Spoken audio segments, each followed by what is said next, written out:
We take a look at his time at the university. Josh Skusalich has more.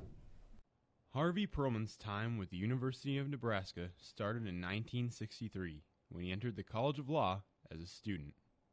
By 1967, Perlman had joined the faculty. He'd later serve as Dean of the College of Law before being named the Interim Chancellor in 2000 and officially being named in 2001. In a few months, he'll give up the post he's had for more than 15 years.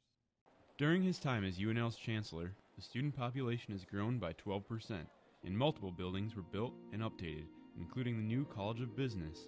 Research expenditures soared past $100 million, and the Center for Brain Biology and Behavior was added to Memorial Stadium, along with numerous other additions. But one of Perlman's greatest accomplishments is one most often associated with sports, and one you'll notice often if you attend or watch an event on game day. Moving into the Big Ten is going to raise the academic profile of University of Nebraska greatly. Perlman declined an interview, but said, quote, "I'm excited about how the university has progressed, but can hardly take all the credit. It seems to me this is a critical time in the search for my successor, and I think the focus should be on that search and not me." For Star City News, I'm Josh Skusalich. Up next, behind me is AAA we have a Ultimate Lincoln native Pawn, making just history one with of 3 Sports pawn Illustrated. shops that was hit by burglars last night. Hear from local business owners on how that affects their business and what precautions they're taking, coming up after the break. Star City's Josh Skusalich has more live on location.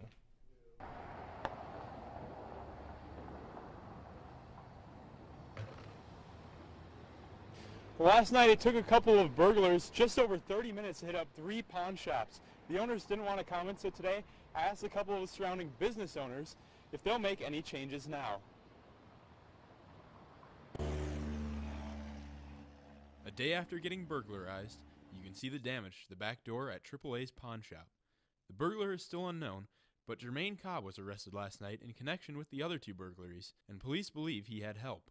But as they search, one local business owner has experienced this and offered some thoughts. We were broken into the Sunday after Thanksgiving. Christopher James says he's lucky he's only had one incident at his shop because they happen quite frequently, and that's why he acted quick. The neighborhood has been getting a little rougher as far as crime goes, I think, in my opinion. And so once we were burglarized the first time, we ordered all the security. And many of the business owners I talked to today didn't even realize Capital City had been burglarized last night. However, most say they're confident in their security systems. I think everybody pretty much in the strip mall is prepared for it. So Mike Brutter runs a toy store by Capital City Pawn Shop, but considers his store safe. So he told me why he considers his store safe and how other owners can get that same feeling of security.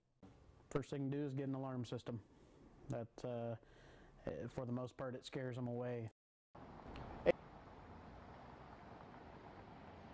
AAA's pawn shop right behind me says they had 3 BB guns stolen, but luckily nothing else was taken from any of the other shops. Reporting live for Star City News, I'm Josh Skusalich. Josh Skusalich is live at South Point with the story.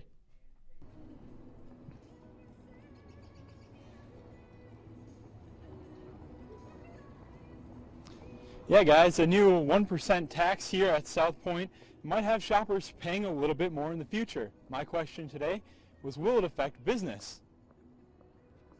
Even on a Tuesday afternoon, South Point Pavilion is busy, and if all goes according to plan, it will only get busier.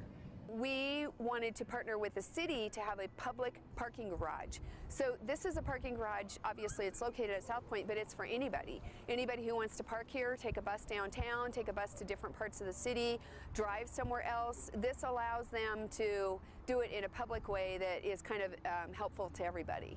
And while Latimer understands the concerns with the tax increase, she's not too concerned, given the fact that Shields brings in 38% of the shoppers to South Point Mall, and they're expecting that to go up with the new addition.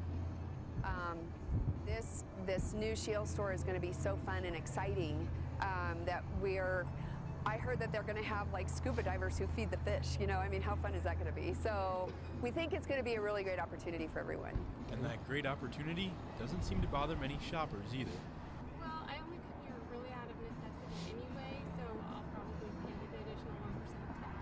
I mean, I'm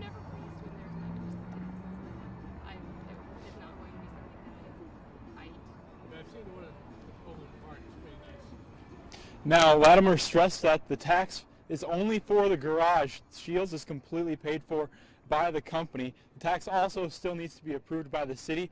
It would start at the beginning of 2017 and run till about 2034 at its current projection. Reporting live for Star City News, I'm Josh Skluzacek.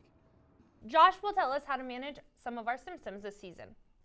More than 50 million people deal with allergies, and it's time to start taking preventative measures. First, it's important to know what triggers your allergies, and a doctor can normally do a few simple tests to pinpoint yours. Once you know what your triggers are, you can work to avoid them. Warm, windy days are particularly bad for pollen, and even wearing a simple mask or staying inside can really help control your allergy outbursts. But it's not just pollen. Things like mold, animal dander, and dust mites can also cause reactions. That's why medicine might be necessary. Both over-the-counter and prescription medications can really help ease or even prevent your allergy symptoms. However, it's important to talk with your doctor to find the best way to control your allergies. For Star City News, I'm Josh Skluzacek.